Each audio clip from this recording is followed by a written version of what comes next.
Most Obsidian tutorials are 20 minutes of endless configuration. Nobody has time for that. So today I have a simple goal. Take you from a blank screen to a usable, powerful setup. In less than 5 minutes, we are skipping the complex graphs and the over-engineered nonsense. Let's install it. Go to the download page.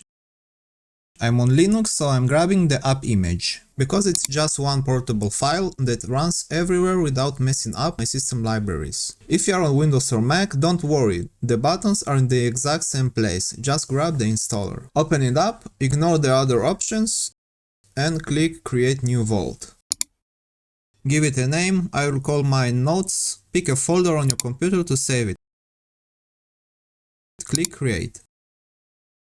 Welcome to Obsidian. It looks empty and honestly kind of restricted. We will fix the look later, but first let's fix the layout. There is one setting that wastes your screen space. Go to Settings.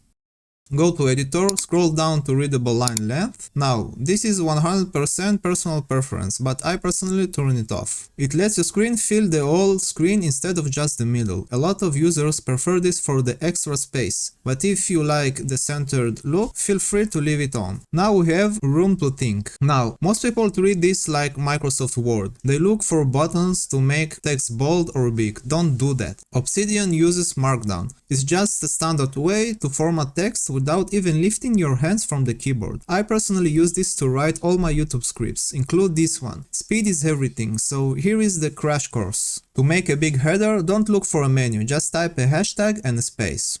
Want a subheading? 2 hashtags.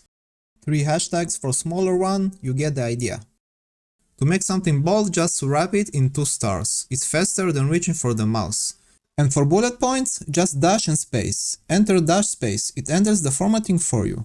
Once you get used to this, going back to Google Docs feels painfully slow, but writing text is just the basics. The real power is visualizing it. But text is just the beginning. A real brain doesn't just think in lists, it connects things visually. Think of it as an infinite detective board. You can drag anything here. First, let's grab the script we were just writing. You can drag in images directly from your computer.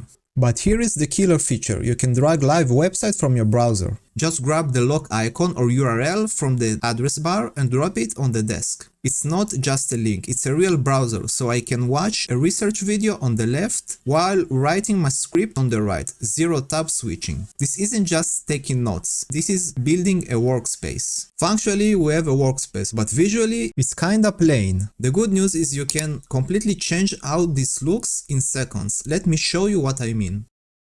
If you want that futuristic hacker vibe, grab Cyberglow. It looks cool, but maybe a bit much for staring at all day. My personal favorite is Blue Topaz. This is what I use daily. It's clean, easy to read, and just looks professional. But to really customize it, we need the Style Settings plugin. This adds a setting menu specifically for your theme. You can change the fonts, color, or button shapes without touching any code. Spend a few minutes here, and you will have a setup you actually enjoy using. One thing you need to understand is where your work actually lives. Unlike most apps, Obsidian doesn't hide your data in a cloud, it's just a folder on your hard drive. If you look inside, these are just simple text files.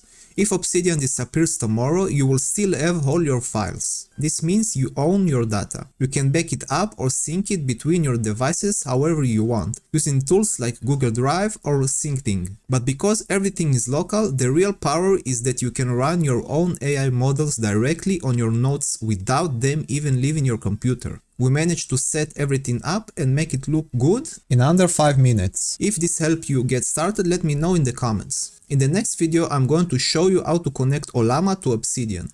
If you want a private AI assistant that actually lives on your machine, you would not want to miss it. Thanks for watching, and I will see you in the next one.